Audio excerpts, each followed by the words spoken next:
G'day everyone and welcome back to the channel. Welcome to this FC24 Arsenal Career Mode series. This is episode 8. Make sure to drop a like, comment and subscribe if you enjoy. Really helps me out. We're going to start off the episode with a couple of signings. We're going to go ahead, and this is going to hurt because I actually made this signing before I watched the game. And we're going to go in for Joshua Kimmich. He's been lightly linked and rumoured to be joining the Gunners. I wouldn't mind seeing that. I feel like him and Rice in the midfield, along with Odegaard, would just be a lethal trio there. We're going to go in. We're going to lowball them here to begin with, just because that's what's recommended. And then they want Thomas Partey, and I wasn't 100% sure because he's very good in the game, but in real life, I just feel like he doesn't play as often as he should. He's always injured, and for some off the field stuff, if that stuff is true, I don't really want him at the club. Wouldn't really like him as a person if that is the case. And we're going to be okay with losing him. And we get him for a pretty good deal. I believe it was 23 mil there and Thomas Partey. You see Kimmich there, rock on the Mo as well. But definitely an upgrade over Partey. And we're going to get a rating here of a C. I thought we did a bit better than that, but you know, it is what it is. He's going to be a big upgrade, coming in at a whopping 88 overall. To join in the midfield there. It's going to be him, Odegaard and Declan Rice in the midfield there. You see the best possible deal was possibly for 52 mil according to the stats there. And we're making another move here. This one we're going to be seeing Eddie Nketiah making his way out of the club. I just don't see him cracking the first team at all, and I want to give him some playing time. And that'll be at another club, and it'll be under a former Arsenal manager in Unai Emery, who's got Aston Villa really going strong in real life and in this save, I believe. And then another last move there is going to be one of our backup keepers getting moved on. He's never going to crack the rotation, so might as well get rid of him. And you see that we have a potential youth sign in here, Ollie Webb from England. Only 15 years of age, and his potential is really, really high.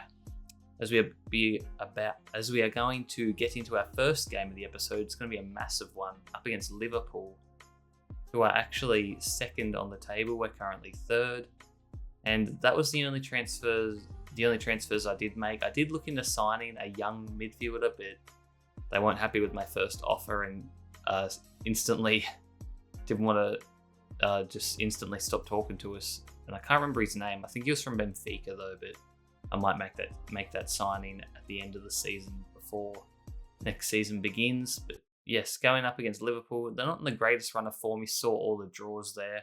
And we're going to get on the attack first here through Zinchenko. He's going to cross it to Saka, open goal. But he's hit the post and then Alisson keeps it out.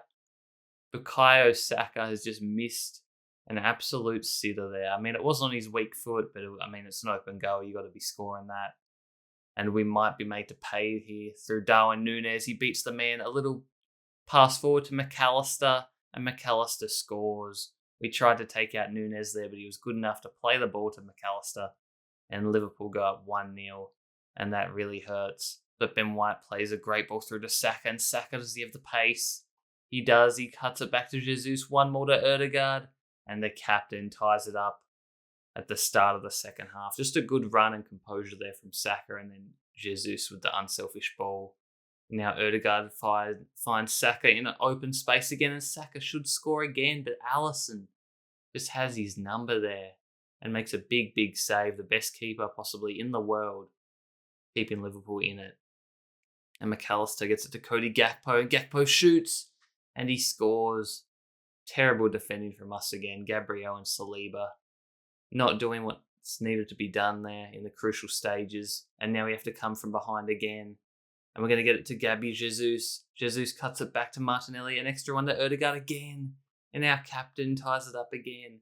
Martin Odegaard is having a season for the ages. And you'll see a couple of the stats at the end of this episode. And he's just been on fire. And now it's stoppage time. Now we have one last chance.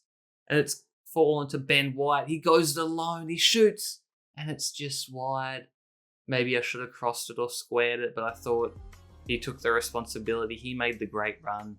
I want him to get rewarded, but unfortunately this shot wasn't on target. And you see the stats there, and apparently we dominated, but Liverpool were just clinical and they don't need many opportunities to hurt you on the scoreboard. as we're going to be getting into our next one now against West Ham. We've got to look out for the likes of Jared Bowen, Declan Rice's former side as well, so hopefully we can do him proud and get the win here.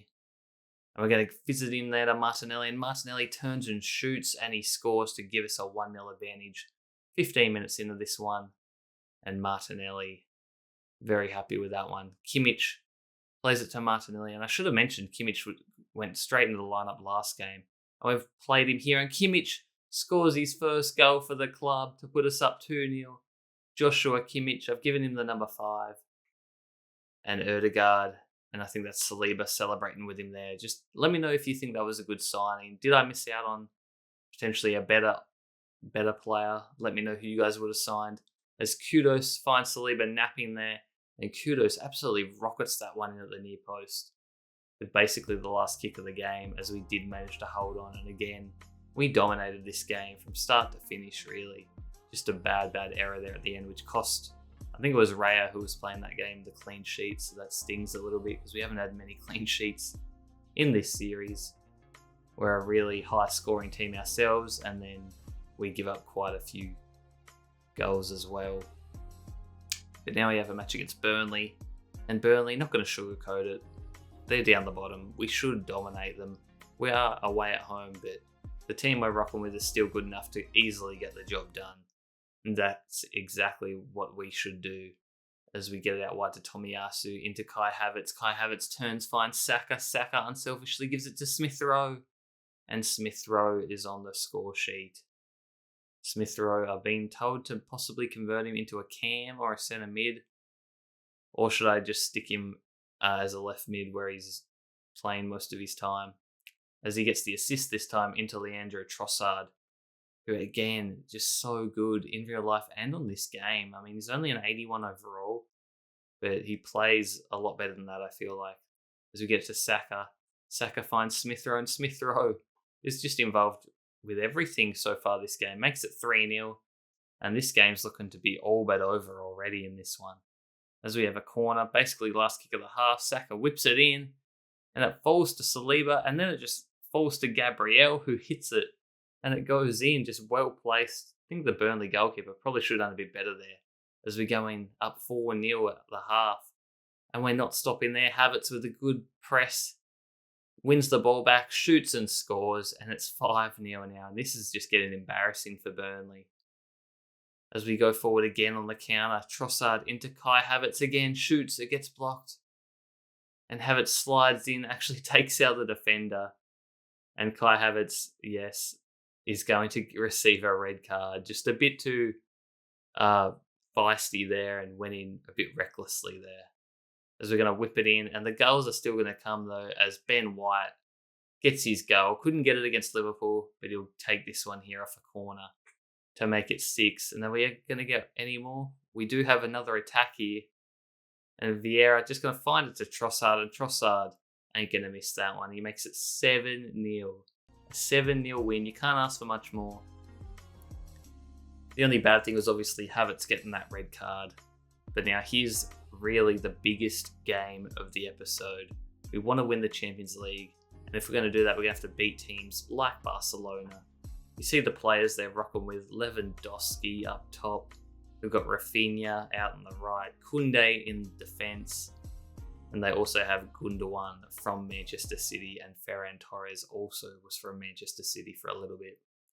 As we're going to kick off here against Barcelona at the, what's their home stadium called again? Like Camp Nou, Camp Now, something like that. And from kickoff, we're going to go on the attack first as we find Saka. And Saka's going to turn, find Gabriel Jesus, gets lucky with the ricochet, and we're going to score instantly. Basically from kickoff, we worked it around. Barcelona haven't had a proper touch yet, and we go up 1-0.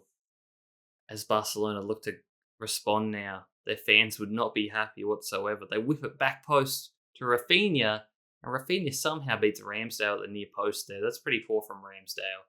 I thought he was there. I thought he'd make the save, but just didn't. And just maybe David Raya should be playing. As Saka on the attack gets past his opponent with ease, and Saka's got all day in the world. And just curls that one round the keeper. And Saka gives us the lead once again to make it 2-1. And that was basically a solo effort there, just a solo run, just too quick and too agile on the ball, and Barcelona couldn't keep him out. And Rafinha fires it into Lewandowski, and Lewandowski kills one on his non-preferred foot and beats Ramsdale again to make it 2-0, just over the half an hour point. And it's still anyone's game with a long time still to go as we play the free kick short hitter. Kimmich finds Odegaard, sees Saka in open space. Saka's going to hit it across the keeper and finds the far post, and it goes in. Saka, I'm not going to lie, I didn't think that was going to go in, but if you don't shoot, you don't score. And Saka has given us the lead for the third time in this game. But Barcelona, they're definitely not going to quit. They find Lewandowski again, and he's going to beat Ramsdale again at the near post. Ramsdale having a mare, but the defending is pretty bad as well, so I can't put it all on Ramsdale. As it's 3-0, and again, we're looking to take the lead. Martinelli skins his man. Martinelli hits it across the box, and Odegaard, the captain, is making the perfect run. And he's got the easiest tap-in of his life. And Odegaard gives us the lead. And can we hang on to it this time? Trossard thought about holding it in the corner, decided against it. We get it to Saka, who finds Saliba into Jorginho. And Jorginho shoots, but it's saved by ter Stegen. Jorginho wasn't offside, and it goes out for another corner. And from the ensuing corner, Gabriel gets his head on it, and he thumps it home. Gabriel is a beast from these set pieces, especially on the corners. And Saka with the assist, and it gives us a 2-goal advantage going into the second leg, which is going to be at the Emirates, and we should go through the tie. I mean, you see the stats there. Barcelona only had the 3 shots, and they scored 3 goals. So I don't know if it was just due to bad goalkeeping or if they were just absolutely clinical. But either way, that did hurt, but you can't complain having a 2-goal advantage after the first leg in the Champions League fixture. That's going to just about do it for this episode, guys. Next game is going to be up against Newcastle in the next episode. Before we leave, I just wanted to show you these stats quickly. Pause if you want to study them a bit more. But Odegaard, leading the Golden Boot just over Salah and Haaland. 19 goals in 23 matches. And then you see down there Jesus in 9th. And then Odegaard also equal first on assists with Rashford. And then clean sheets is where we're really struggling. Ramsdale all the way down in 12th. And then the cards as well. But Odegaard, the captain, leading the way. But yeah, thanks for watching, guys, and I'll see you in the next one. Peace.